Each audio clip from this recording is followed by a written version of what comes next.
Hello friends, तो आज हम करने जा रहे हैं क्वेश्चन नंबर 6। ये एनसीईआरटी एक्सरसाइज 7.5 का एक क्वेश्चन है, इनडेफिनिट इंटीग्रल का। ये क्वेश्चन कह रहा है मुझसे 1 minus x square whole divide by x bracket में 1 माइनस 2x को मुझे इंटीग्रेट करना है रिस्पेक्ट टू dx। तो ये कैसे होगा, देखो मुझे ये साफ साफ यहाँ दिख रहा है कि क्या है, एक ब्रैकेट, एक ये अलग टर्म है और एक ब्रैकेट में दिया गया है। तो यानी कि इससे होगा ये easily by partial fraction method से होगा, ठीक है ना। पर अभी हम इसमें मेथड अप्लाई नहीं करेंगे। देखिए हम इसे किस तरीके से अप्रोच करते हैं। सबसे पहले, क्योंकि देखो अगर मैंने यहाँ पे पार्शियल फ्रैक्शन, ऊपर क्या है एक क्वाड्रेटिक इक्वेशन, नीचे भी क्वाड्रेटिक इक्वेशन आ गई है, ठीक है। अभी तक हम क्या करते थे, पार्शियल फ्रैक्शन वहाँ अप्लाई कर रहे थे जहाँ पे ऊपर की न्यूमरेटर की पावर कुछ कम थी कंपैरेटिवली टू डिनोमिनेटर, ठीक है। अगर मैं देखूँ पिछले, अगर आप देखेंगे एग्जाम्पल्स, तो वहाँ पे अगर मैं इसे खोलता रहा तो एक क्वाड्रेटिक बन रही होती थी और ऊपर एक लीनियर इक्वेशन आ रही होती थी 1, मतलब जिसकी पावर 1 थी। पर अभी यहाँ पे क्या है, दोनों तरफ क्वाड्रेटिक है। अब ऐसी इक्वेशन की वजह से क्या होगा दिक्कत, कि अब जब मैं कंपेयर करूँगा तो मुझे बहुत डिफिकल्टी आएगी और शायद से मैं नहीं भी कर पाऊँ। तो इसको सबसे पहले मैं सिंपल करूँगा, फिर जाके इसको पार्शियल फ्रैक्शंस पे लगाऊंगा, ठीक है। पर ये होना पार्शियल फ्रैक्शन मेथड से ही होने वाला है, पर अभी हम इसको नहीं लगाएंगे डायरेक्ट। देखो पहले मैं क्या करता हूँ, पहले जो मेरा इंटीग्रेशन है वो क्या है, जो फंक्शन है 1 minus x square whole divide by x 1 minus 2x, ठीक है। अब मैंने क्या किया, अब मैंने न्यूमरेटर से देखो माइनस कॉमन लिया। जैसे मैंने माइनस कॉमन लिया तो एक्स स्क्वायर माइनस 1 हो जाएगा, ठीक है ना। ये चीज़ अगर मैंने माइनस बाहर ली तो साइन चेंज होकर एक्स स्क्वायर माइनस 1 हो गया। और नीचे क्या हुआ, नीचे भी यहाँ पे देखो मैं माइनस बाहर ले रहा हूँ तो क्या आया, ये हो जाएगा 2x स्क्वायर माइनस एक्स, ठीक है। माइनस से माइनस कट गया, अभी क्या आया, x square minus 1 upon 2x square minus x, ठीक है। अब ये रिलेशन क्या है, डिवाइड का दोनों में रिलेशन है, तो अब डिवाइड कर दो। तो 2x स्क्वायर माइनस एक्स को डिवाइड बाय, हम डिवाइड करेंगे किसको, x square minus 1। X square minus 1 को हम डिवाइड कर रहे हैं 2x स्क्वायर माइनस एक्स। तो अब ये लॉन्ग डिवीजन मेथड है, मैं आशा करता हूँ ये आपको आता होगा, ठीक है। पर अगर नहीं आता तब देखो कैसे से किया जाएगा। सबसे पहले तो मुझे यहाँ पे एक्स स्क्वायर चाहिए, इसको काटने के लिए तो मैं क्या करूँगा, इसको 1/2 से इंटू करूँगा। अब 1/2 से मैंने इसको इंटू किया तो मुझे दोनों को इंटू करना होगा 1/2 से, और यहाँ पे लिखना होगा। तो यहाँ पे क्या आएगा, यहाँ तो एक्स स्क्वायर आ गया और यहाँ पे क्या आया 1/2x, ठीक है। और साइन नीचे का क्या होगा, फिर चेंज होगा, ये कट जाएगा और ये आएगा 1/2x माइनस 1, ठीक है। अब ये चीज़ क्या है, ये चीज़ आपकी रिमाइंडर, ये है आपका क्वेश्चन, ठीक है ना। अब देखो इसको मैं कैसे लिख सकता हूँ, ये जो चीज़ थी उसको मैंने डिवाइड किया, और अब देखो इस चीज़ को यहाँ पे मैं इसे कैसे लिखूँगा, अरेंज करूँगा। अब जो हमारा x square minus 1 2x square minus x, ये क्या डिवाइड ही तो था ना। इस फंक्शन को मुझे, इस टर्म को मुझे इस टर्म से डिवाइड करना था। आप इसको डिवाइड करने के बाद को कैसे लिख सकते हैं, रिमाइंडर टर्म, क्वेश्चन टर्म क्या है 1/2, तो 1/2 को तो ऐसे रखो, और जो रिमाइंडर टर्म होगा उसमें क्या होगा 1/2x माइनस 1, ये जो रिमाइंडर है it is going to be divide by 2x square minus x, ठीक है।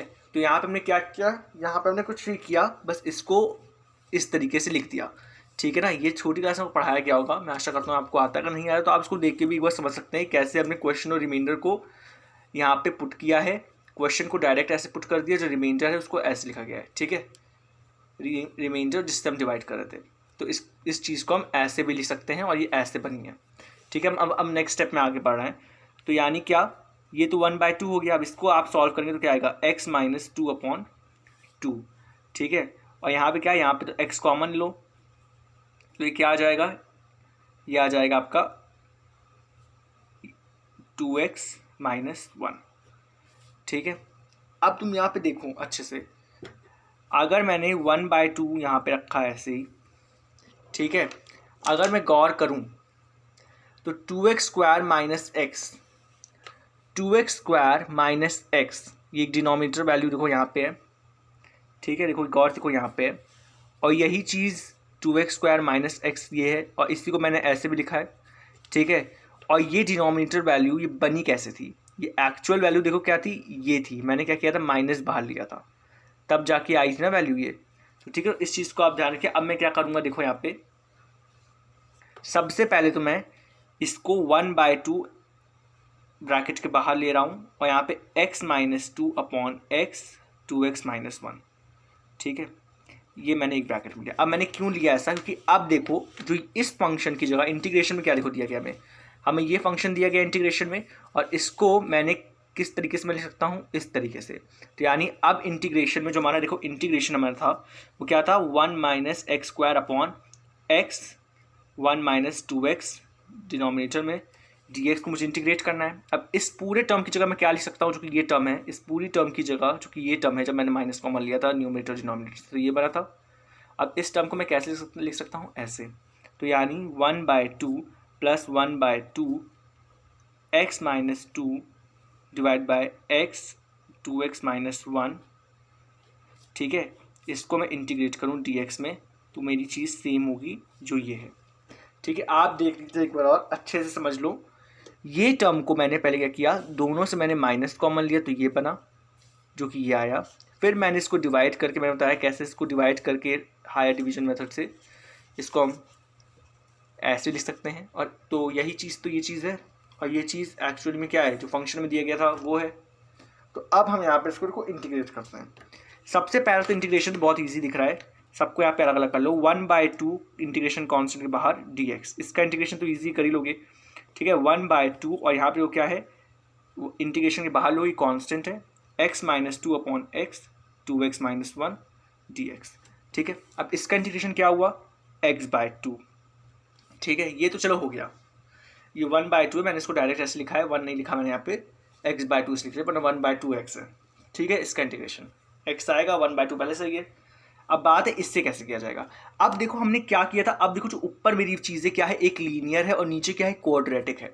तो अब मैं इसे पार्शियल फ्रैक्शन अप्लाई करूंगा इस टाइप के क्वेश्चंस में, तो ये इजी पड़ेगा, ठीक है। अभी इसके पहले में क्या देखो दिया गया था, एक क्वाड्रेटिक ऊपर भी है नीचे भी क्वाड्रेटिक है, तो यहाँ पर अगर आप पार्शियल फ्रैक्शन अप्लाई कर रहे हैं तो बहुत मुश्किल पड़ जाएगा, ठीक है। हमने पार्शियल फ्रैक्शन मेथड और उसके पहले भी जो हमने कॉन्सेप्ट देखे थे, वहाँ पर हम क्या कर रहे थे, ज़्यादा हम बार बार जो न्यूमरेटर की इक्वेशन थी उसकी पावर 1 लेस देन थी डिनोमिनेटर के, तो इसलिए वो इजीली हो जा रहा था। पर अभी यहाँ पे दोनों इक्वल हो गया, इसलिए हमें थोड़ा सा हायर अप्रोच अपनानी पड़ी है, और उसको पहले हमने सिंपल उसमें लेके आए, और अब हम यहाँ पे पार्शियल फ्रैक्शन लगाएंगे। तो मैं इसको एज इंटीग्रेशन 1 मान रहा हूँ, और मैं इसको सॉल्व करके आपको दिखाता हूँ, ठीक है। तो हम नेक्स्ट पेज पे इसको सॉल्व करते हैं। तो देखिए ये हमारा इंटीग्रेशन 1 है, मैंने इसको लिख लिया है दूसरे पन्ने से। तो अब ये मैं इसे कैसे को सॉल्व करने वाला हूँ, 1/2 तो कॉन्स्टेंट्स को बाहर रखो, जो आपका देखो ओरिजिनल फंक्शन है जिसको मुझे इंटीग्रेट करना है वो है क्या है, x minus 2 upon x 2x minus 1, यही है ना। इसको मैं कैसे लिख सकता हूँ, बाय पार्शियल फ्रैक्शन मेथड में करने के लिए a upon x plus b upon 2x minus 1, ठीक है। अब मैं क्या करूँगा, अब मैं एलसीएम लेके a को 2x माइनस 1 से इंटू करूँगा और b को x इंटू करूँगा। तो ये क्या हुआ x, अब जैसे हमने पढ़ा है बिल्कुल हम वही अप्रोच से इसको पार्शियल फ्रैक्शन यहाँ पे सॉल्व करेंगे, देखो, ठीक है। यहाँ पे मैंने 2x माइनस 1 x को मैंने एलसीएम लिया और ये आ गया, ठीक है। बोथ साइड देखिए डिनोमिनेटर इक्वल है तो दोनों कट गए। अब क्या होगा यहाँ पे, अब मैं यहाँ पे क्या करूँगा, देखो अब मैं कंपेयर करूँगा। कंपेयर कैसे करूँगा, देखो यहाँ पे मैं कंपेयर करूँगा सबसे पहले तो coefficients of x to the power जहाँ 1 है, ठीक है। दो टर्म के हम कंपेयर कोफिशिएंट्स करेंगे जहाँ जिनकी x टू द पावर 1 है। तो यहाँ पे देखो क्या है, लेफ्ट हैंड साइड में 1, राइट हैंड साइड में क्या है 2a प्लस b, तो कोई फ़ायदा नहीं हुआ। अब कंपेयर करते हैं कोफिशिएंट उन टर्म्स का, कंपेयर द कोफिशिएंट, तो मुझे प्रॉपर स्टेटमेंट लिखनी चाहिए पर ऐसे लिख देता हूँ मैं, पर मैं यहाँ पर देखो लिख दे रहा हूँ, compare the coefficients of those term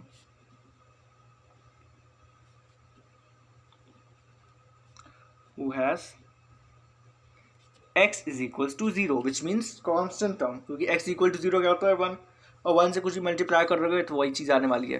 तो यहाँ लेफ्ट हैंड साइड में देखो तो क्या है -2, और राइट हैंड साइड में ऐसा क्या है -a। तो यहाँ से मेरा माइनस माइनस कट के क्या आया, a की वैल्यू आ गई मेरे पास 2, और जब मैं यहाँ पे पुट कर दूंगा, जो मेरी फर्स्ट इक्वेशन है a की वैल्यू, तो यहाँ से मेरी क्या आ जाएगा, ये आ जाएगा 4 minus 1 equal to b is equal to मेरा क्या आ गया -3। अभी देखो यहाँ पे 1/2 बाहर है, तो जो भी मेरा इसका पार्शियल फ्रैक्शन का आंसर निकलेगा उससे मुझे 1/2 इंटू भी करना पड़ेगा, ध्यान रखना, ठीक है। अब मैं क्या कर रहा हूँ, अब मैं a और b में वैल्यू डाल के इसको इंटीग्रेट कर दे रहा हूँ, ठीक है। देखो अब यहाँ पे एक इंटीग्रेशन का साइन लगना है और dx का साइन लगना है, ठीक है, और यहाँ पे फिर वही इंटीग्रेशन डी एक्स का साइन लगेगा दोनों जगह। ठीक है, देखो क्वेश्चन क्या मैं कह रहा हूँ, x minus two upon x, 2x minus one है, वो इक्वल टू क्या है, a की वैल्यू क्या है 2 अपॉन एक्स, और b की वैल्यू क्या है -3 अपॉन 2x माइनस वन। अब यहाँ पे मुझे क्या करना है, इंटीग्रेशन देखो निकालना है ना, ये इंटीग्रेशन, तो इंटीग्रेशन यहाँ लगाओ। ठीक है, और क्या लगेगा dx, तो अगर यहाँ इंटीग्रेशन और dx लग रहा है तो यहाँ भी इंटीग्रेशन dx लगेगा। ठीक है, बोथ साइड देखिए चीज़ें कॉमन लेके चलती हैं, तो ये अप्रोच होता है समझने का। ठीक है, अब 1/2 इस साइड देखो यहाँ पे इंटू हो रहा है, तो यहाँ भी 1/2 इंटू होगा दोनों साइड, तो 1/2, यहाँ भी 1/2, यहाँ भी 1/2। ठीक है, अब क्या होगा देखो, इसका देखो इंटीग्रेशन क्या है 1/2, इसका क्या इंटीग्रेशन आएगा 2 log mod x। ठीक है, यहाँ पे क्या हुआ 2 से 2 कट गया, तो यहाँ क्या आया log mod x। ठीक है, अब देखो यहाँ पे क्या, अब जो मैं अप्रोच है ये मैं क्यों कर रहा हूँ, बस क्योंकि एनसीईआरटी की तरह जो आंसर मुझे लाना है बस वो ले आने के लिए, वरना अगर आप चाहो तो इसको इंटीग्रेट करो डायरेक्ट। ठीक है, साइन माइनस में आ जाएगा और log 2x माइनस वन आएगा, पर आंसर क्योंकि एनसीईआरटी से मुझे मैच करना है, मैं क्या कर रहा हूँ देखो, इससे मैं क्या कर रहा हूँ माइनस कॉमन ले रहा हूँ। जैसे ही मैंने इससे माइनस कॉमन लिया तो ऊपर आ जाएगा प्लस, यहाँ पे आ गया प्लस, क्योंकि देखो क्या हुआ 1/2 है, मैं करके दिखाता हूँ एक स्टेप में। तो मैंने क्या किया माइनस कॉमन लिया, माइनस जैसे ही मैंने कॉमन लिया तो क्या आया ये आया 1 माइनस 2x dx। ठीक है, माइनस माइनस क्या हो गया प्लस हो गया। ठीक है, 1 माइनस 2x, और अब अगर मैं यहाँ इस चीज़ को इंटीग्रेट कैसे करूँगा, 1 माइनस 2x को लेट कर लो t, और यहाँ पे इंटीग्रेट करो, बोथ डिफ्रेंशिएट करो, तो dt इक्वल टू 2dx आ गया माइनस dx, और dt इक्वल टू क्या आएगा dt माइनस 2। ठीक है, देखो dt अपॉन 2 आ गया dx इक्वल टू, अब इसमें पुट कर दो तो ये आएगा, ये तो log mod x है ही इसका, और इसका क्या होगा प्लस 1/2, यहाँ पे क्या आया 3 बाहर आ गया, और dx का क्या आ गया dt/2, तो यहाँ पे आ गया 2 भी आ जाएगा, और यहाँ पे आ जाएगा अपॉन में t। तो अगर मैं इसको और सॉल्व करूँ तो ये तो log mod x है इसका, और इसका क्या आया प्लस 3/4, और यहाँ पे आएगा देखो माइनस है तो माइनस आ जाएगा, तो क्या हो जाएगा प्लस किस में चेंज हो गया माइनस में, और इससे क्या आया log t, और log t है क्या 1 माइनस 2x, तो क्या आया log mod x minus 3/4 log 1 minus 2x। ठीक है, तो एक चीज़ तो ये आ गई। ठीक है, अब देखो मैंने सब चीज़ को इंटीग्रेट कर लिया है, तो यहाँ पे मैं c1 एक सी कॉन्स्टेंट भी लगा दूँगा। तो अगर मैं देखूँ एक, तो देखो मेरा ये है, इसको इंटीग्रेट करने के बाद मेरा पूरा आंसर ये आ रहा है। ठीक है, ये चीज़ इसको c1 कांस्टेंट कर दो। ठीक है, इस चीज़ को पूरा इंटीग्रेट करने के बाद मेरा क्या आंसर आ रहा है ये। ठीक है, मैंने इसको पूरा को पार्शियल फ्रैक्शन से इंटीग्रेट किया था, इस ये बार माना था मैंने इसको, और पूरा पार्शियल फ्रैक्शन से मैंने इसको यहाँ पे इंटीग्रेट किया। इसको अच्छे से आप देख लीजिए एक बार पहले, और साथ ही साथ मैंने इससे पहले इंटीग्रेशन देखिए कि दूसरे पेज पे निकाला हुआ है। तो देखो यहाँ पे मैंने एक इंटीग्रेशन दूसरे पेज में निकाला हुआ है, यहाँ पे मान लो इंटीग्रेशन कांस्टेंट c2 है। ठीक है, इसको इंटीग्रेट करने के बाद एक इंटीग्रेशन कांस्टेंट c2 आया है, और फर्स्ट को मैंने इंटीग्रेट करके अभी आपको दिखा दिया है। पर अब मैं क्या करूँगा आंसर लिखूँगा, देखिए, और देखो मैंने फर्स्ट को कैसे निकाला था पूरा ये देखिए मैंने इससे कैसे निकाला है अभी यहाँ पे, और फिर c2 को मैंने अभी दूसरे पेज में आपको इंटीग्रेट करके दिखाई दिया है। अब मैं आंसर लिखूँगा दोनों का साथ में, देखिए कैसे।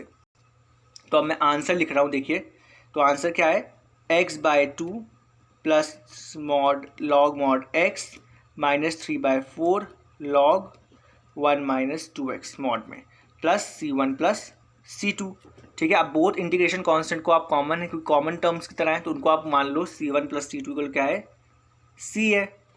तो क्या आपका आंसर आपका x/2 plus log mod x minus 3/4 log 1 minus 2x plus integration constant c।